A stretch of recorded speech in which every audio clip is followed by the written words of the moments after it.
뉴스 속 경제 이슈를 심층 분석하고 최신 고용 동향을 살피는 고용브리핑 365 시간입니다. 오늘도 김중배 기자 함께합니다. 안녕하세요. 네, 해마다 확장세를 이어가던 대형마트들이 올해에는 단 한 개의 점포도 열지 않을 것이라고 합니다. 신규 출점 제로에 돌입한 대형마트들의 속내는 무엇일까요? 이슈픽에서 알아보겠습니다. 네, 대형마트들의 경우 해마다 한두 개씩 지점을 확장해 나가면서 세를 다졌잖아요. 그런데 올해는 아예 신규 확장 계획이 어느 곳에서도 없다고 하니까 상당히 이례적인 일 아닌가요? 네, 매우 이례적인데요. 근데 사실 올해만이 아닙니다. 대형마트 또 그중에서도 주요 3사라면 이마트와 롯데마트, 홈플러스를 이제 말하는데요. 그런데 이 세 개사 모두 올해는 물론 앞으로 수년간 새로운 점포를 열지 않기로 잠정적으로 결론을 내렸다고 하네요. 물론 이유는 수익성 악화에 따른 겁니다. 그동안은 경기 악화에도 고객 접점을 위해서 매년 신규 출점을 감행해 왔죠. 이제는 그마저도 여의치 않은 지경에 이르게 됐다라고 하는 분석이 나옵니다. 그만큼 올해는 확장보다는 내실을 다지는 데 집중하겠다라는 뜻일 것 같은데요. 실제로 지난해에는 대형마트별로 폐점도 많았잖아요. 예, 내실을 다진다라고 하는 거는 뭐 좋게 말하는 걸 수도 있지만 특히 그 지방의 토박이 역할을 했던 지점들이 이제 폐점이 되고 있죠. 지역민들에게 그러면서는 이제 아쉬움을 남기기도 했는데요. 이마트의 경우에는 일산 덕이점에 이어서 1997년에 문을 열었던 서부산점이 22년 만에 이제 폐점을 했는데요. 지역 최초 대형마트였던 광주점도 18년 만에 문을 닫는 등 3년간 총 7곳의 점포가 사라졌습니다. 롯데마트도 상황은 마찬가지입니다.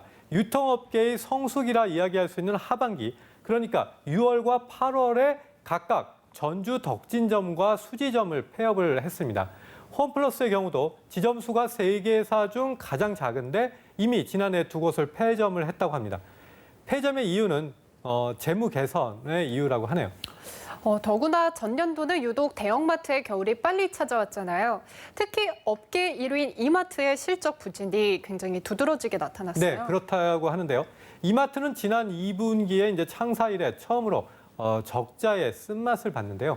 2분기의 영업 손실액만 299억 원, 지난해 같은 기간에 비해 832억 원의 실적 감소를 기록했습니다. 이마트 쇼크라고 불릴 정도로 이러한 이마트의 실적 부진이 업계에서 큰 화제가 되었던 건 이마트가 지금까지는 그만큼 뛰어난 성장세로 신세계 그룹의 캐시카우, 말 그대로 돈줄 역할을 해왔기 때문입니다. 이마트뿐만 아니라 롯데마트와 홈플러스 역시 최근 들어 성장세가 예전만 못하다라고 하는 그런 평가를 받고 있는 상황입니다.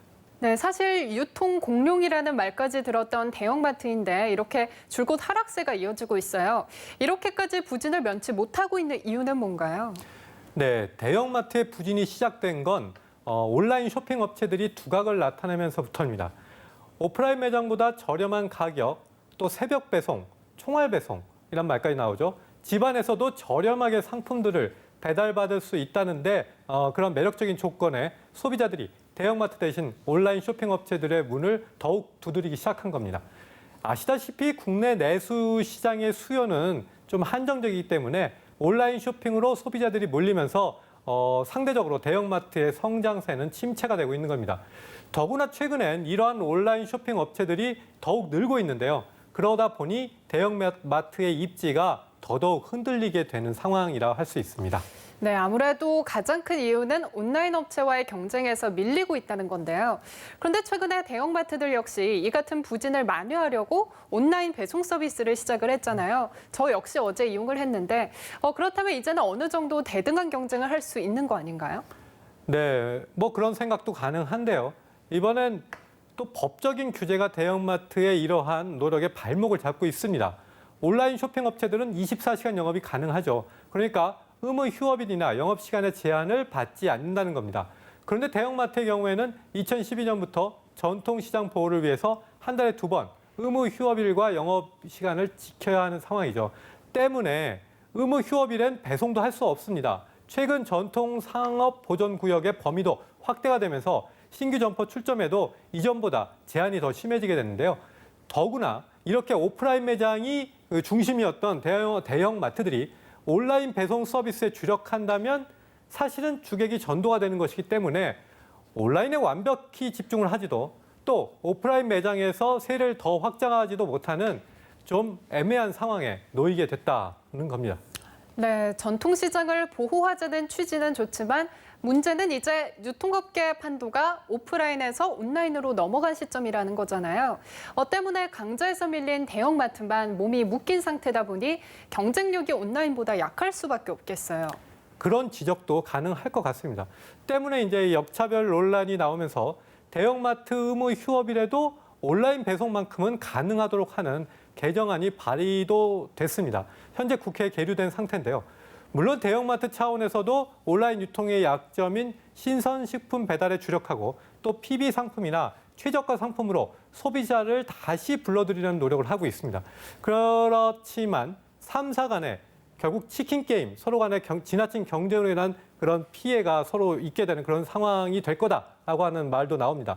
때문에 대형마트의 겨울은 뚜렷한 개선책이 나오지 않는 한은 한동안 이어질 수밖에 없다. 그런 관측이 나옵니다. 네, 어서 빨리 봄이 왔으면 하는 바람입니다. 다음은 이용관 경제용어만을 쏙쏙 골라 소개하는 뉴워드 시간이죠. 네, 오늘도 어려운 노멀 크러쉬란 말을 골라왔습니다.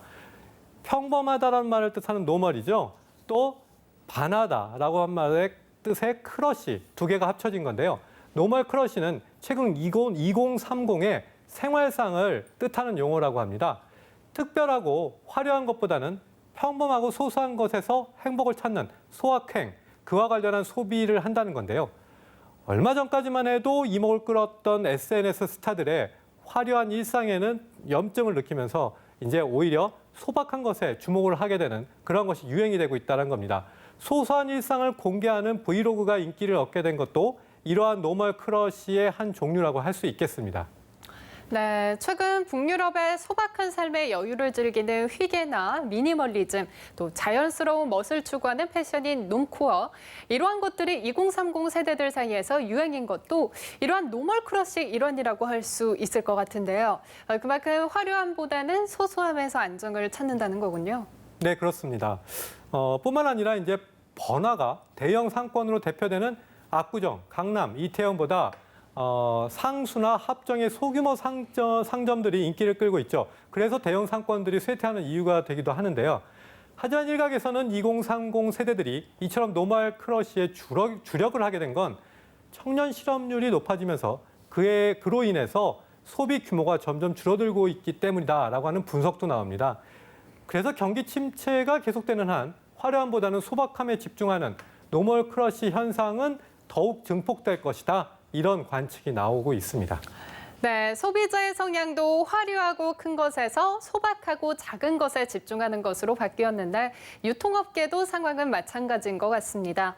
한때 전통시장을 위협하는 시장 파괴자로 불렸던 대형마트가 이제는 온라인이라는 또 다른 강자를 만나면서 부진을 면치 못하고 있는데요.